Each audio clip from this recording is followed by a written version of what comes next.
Здравейте, аз съм DJ Light Up. Днес ще представя моя музикален видеоклип, озаглавен Welcome to Deadly World. Този музикален видеоклип ще има самоубийства. Защо? Защото е музикален видеоклип на ужасите, в който човек свири на китара с висяща брадва и прави пари. Както можете да видите, ще разберете за това в музикалното видео.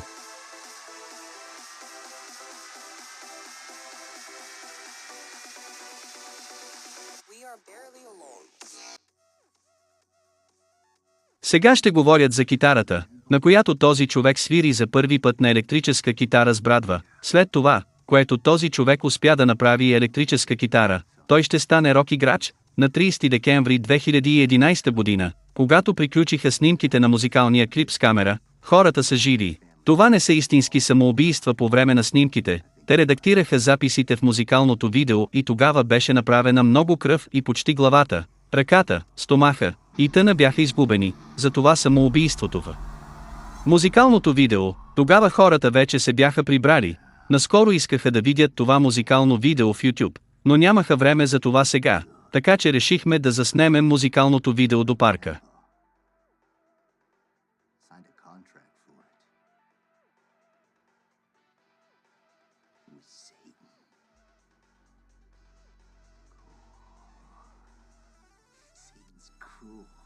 Сега ще започнат да се опитват да свирят на тази електрическа китара и ще бъде най-доброто парти в целия парк, но няма да има инструменталист, защото този човек с черна коса ще свири и ще го прави сам.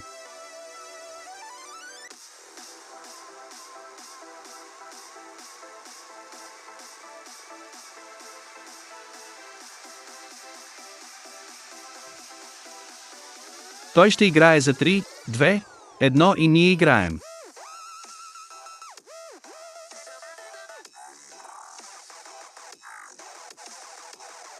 Как слага много спечелени пари в кутия тук?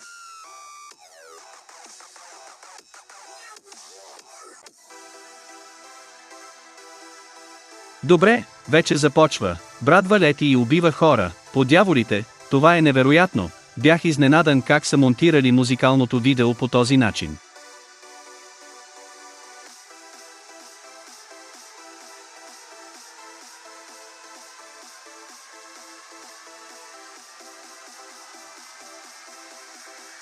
Исус.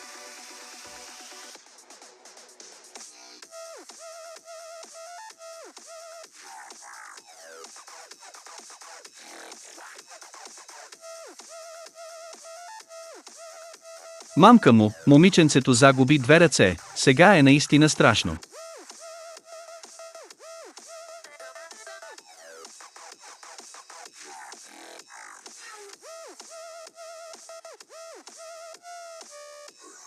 Исусе хора, какво правите с хората, които редактират този музикален видеоклип? Брадва убива майката на детето му, по дяволите.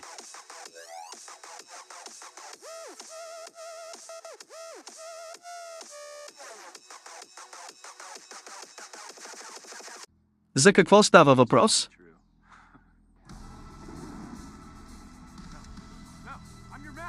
О не! И Game Over, благодарим ви, че гледахте това музикално видео. Поздрави, DJ Light Up.